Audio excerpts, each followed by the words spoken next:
In last week's video, I finished off this commission project I've been working on, making these cute little critters and their cave home. And I couldn't help but make my own little guy, who I have now called Bud. Well, unfortunately for Bud, the cave home wasn't big enough for all of them. So today I'm making him a backpack to carry all that he needs to go on an adventure looking for a new home. Air dry foam clay is super light and perfect for this project. I'm using cornstarch to stop it from sticking. I have found that the easiest way to work with this clay is to make the exact shape that I want first before attaching two pieces together, because once they're attached they're completely stuck, and trying to separate it just makes a mess. Speaking of mess, I think I overdid it with the cornstarch, just a little bit. It all brushes off in the end, but next time I think I'll go easier with it.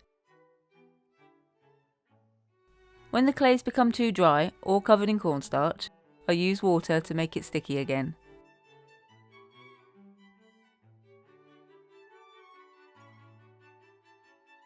Bud's a big fan of herbal teas, and he's grown bored of local blends, so on his travels he intends looking for some exciting new flavours.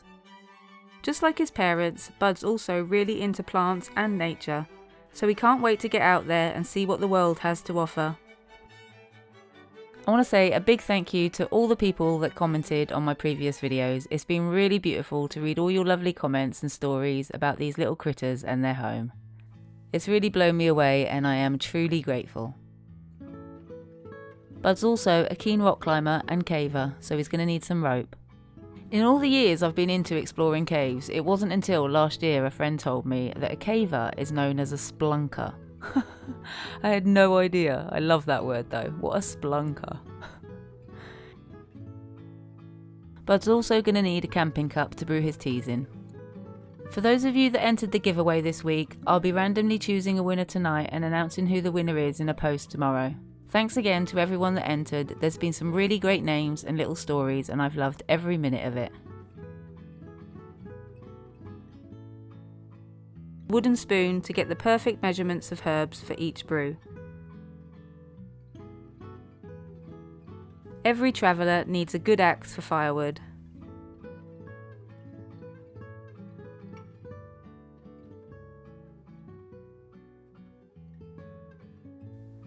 And a simple bowl for all of his food.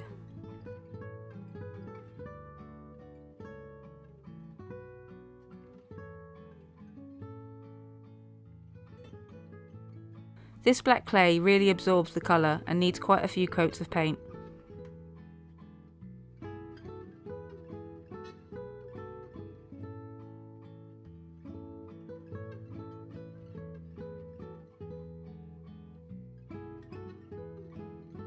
When everything's finished, I give it a coat of varnish.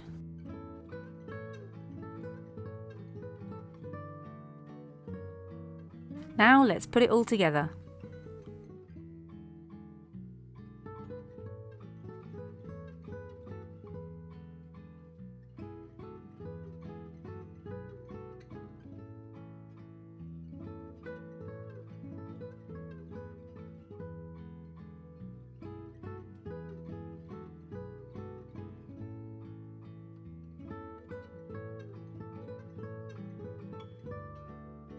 It's time for Bud to say goodbye to his family and look for a place of his own. His parents wished him well as they waved him goodbye. And off Bud went to have the adventure of a lifetime. He found wild rivers and crystal caves, and giant mushrooms which made excellent teas.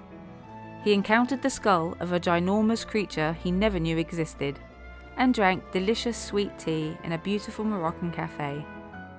He stayed a while in a tiny treehouse, but decided it wasn't quite big enough, and spent a few nights sleeping in an abandoned campervan, and had a night to remember at number 1 The Maze, with the friendliest host and his missus, who made a lovely cup of tea, until one day he found a place to call home.